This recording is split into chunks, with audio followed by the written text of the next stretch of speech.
The duo of Tarkin and Vader showed their might in the decimation of the planet Mon Cala and the capture of King Lichar. Right after the capture of the king, Vader still owed Tarkin the gratitude of actually coming through. What happened next after their team-up left Tarkin a bit amazed. It was during that time that Vader came in and asked Tarkin to hunt him down. Vader told him to keep him on his feet, and if he had the chance, he could even kill Vader. Of course, at first, Tarkin was shocked at this and began considering why Darth Vader would ask to hunt him down. However, after much consideration, he acknowledged that Vader's hunt for the Jedi had now left him with little to no challenges. Vader had become the apex predator. There was no one left to hunt him in return and feel that sense of danger. He deduced that Vader wanted to be challenged again and therefore was flattered that Vader had chosen him as the man capable of tracking down Vader. Therefore, the hunt went on to take place in the outer rim planet of Chandlar's Folly. Tarkin immediately began tracking down Vader with his crew.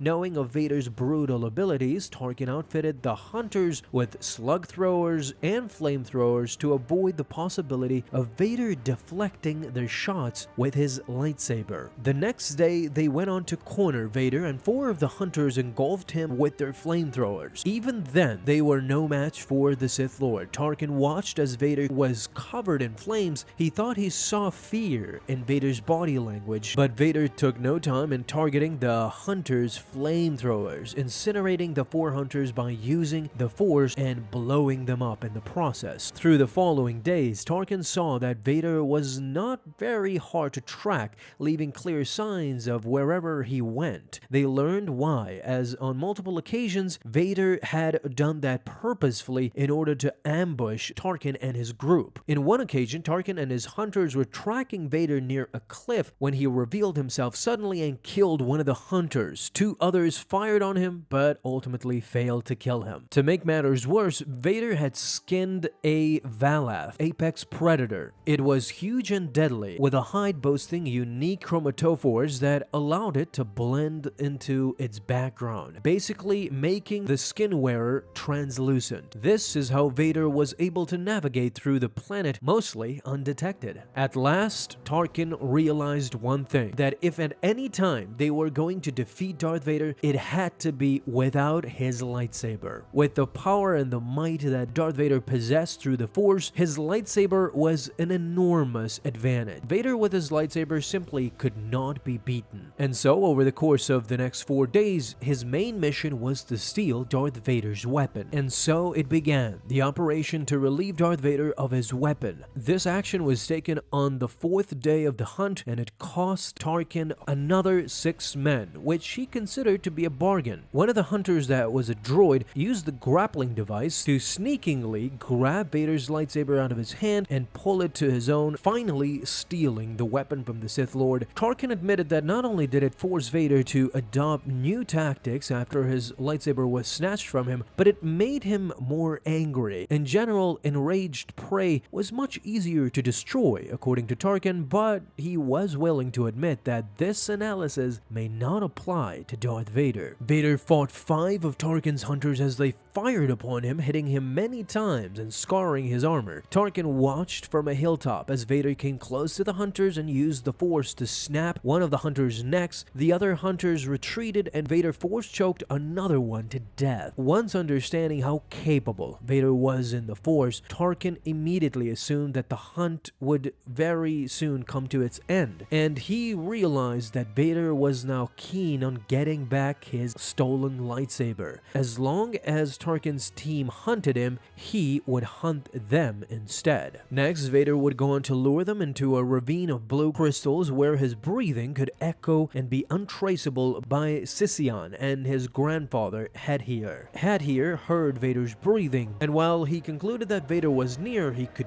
not say in which direction. In the end, Tarkin had the rest of his team run into the Stormlands, where it was open ground. They set up camp there, and soon the endgame would come. The last 2 hunters opened fire, and Vader Vader used the Force to retake his lightsaber again, Tarkin then jumped at the two hunters and slaughtered them. Tarkin ran away from Darth Vader, but after realizing he would catch up to him eventually, he stopped and fell to his knees. At this moment, Vader loomed over him, realizing he had won. However, he was not aware that as he was standing higher than Tarkin, he was more susceptible to the lightning in the Stormlands. Without warning, Vader was struck by lightning and he fell to the ground. Ultimately, this was Tarkin's plan, using strategies in order to defeat Darth Vader instead of forceful combat. This was the only way he could come up victorious. The sad part about it is that Tarkin told Vader that he would get him to repair bay soon enough, but Vader wasn't finished just yet.